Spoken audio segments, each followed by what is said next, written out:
ایک بوڑھی خاتون تھی، بیمار بھی تھی اور غریب بھی تھی. بڑے پیسے جوڑ جوڑ کر اپنے بچے کو باہر بھیجا کہ بیٹا باہر جائے گا تو کما کر پیسے بھیجے گا. بیٹا باہر گیا، جا کر ماں کو اس نے تھوڑے دنوں بعد ایک خط بھیجا. ماں بڑی خوش ہوئی کہ میرے بیٹے نے لاڈلے نے ولایت سے مجھے یاد کیا.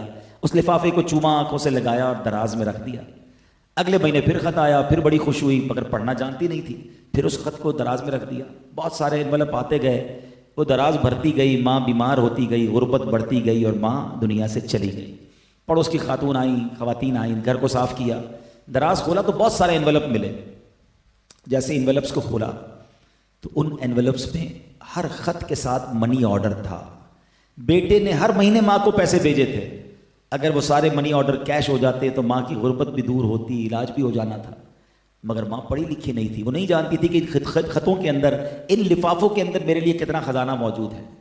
بظاہر تو یہ ایک اسٹوری ہے مگر ہمارا قرآن سے تعلق ایسا ہی تو ہے. ہم قرآن کس لیے یوز کرتے ہیں؟ آنکھوں سے لگاتے ہیں، چومتے ہیں. نئی دکان لی ہے بھائی جلدی قرآن لے کر آؤ، قرآن رکھنا ہے. نیا گھر لیا جلدی قرآن، اچھا سا جلدان بناؤ، بڑا خوبصورت سا قرآن خریدنا ہے بھائی، نیا گھر لیا ہے.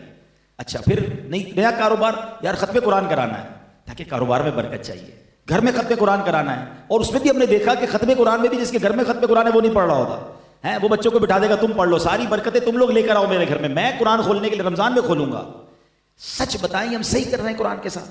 کیا اس لیے قرآن ہمیں دیا گیا، اس لیے یہ نازل ہوا ہے؟ پڑھا ہی نہیں ہے، انڈرسٹینڈ ہی نہیں کیا ہے. آج لوگوں کے میسیجز کی، لوگوں کے پیغامات کی ہماری لائف میں کتنی اہمیت ہے. آج صبح اٹھنے کے بعد پہلے لوگ اللہ رسول کا نام لیتے تھے، وضو کرتے تھے، اب تو آنکھیں پوری نہیں کھلتی، موبائل اٹھاتے ہیں کہ بھئی کس کا میسج آیا پہلے دیکھیں. پھر اس کے بعد بھی جس کا امپورٹنٹ ہے اس کو پہلے سنتے ہیں، فیملی کا تو فرینڈس کا، اچھا بزنس کولیگز کا، کسٹمر کا. اگر کوئی نوکری کرتا ہے تو اپنے باس کا میسج پہلے سنے گا تاکہ مس نہ ہو جائے، امپورٹنٹ میسج ہے. اللہ کے میسج کا کوئی ٹائم نہیں ہے. 40 سال 50 سال 60 سال عمر ہو گئی، nobody care about قرآن. کیا اللہ نے فرمایا قرآن میں کس کو پتا ہے؟ اتنے سال گزرنے کے بعد بھی قرآن کے بارے میں نہیں پتا. باقی جو پوچھنا ہے پوچھ لو ہم سے.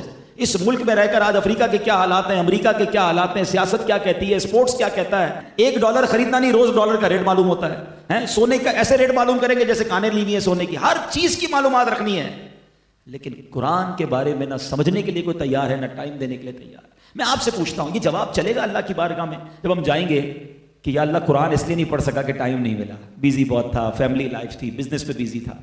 آپ خود سوچیں، ہم غلط کر رہے ہیں، ہم ضائع کر رہے ہیں اپنے ان لمحات کو.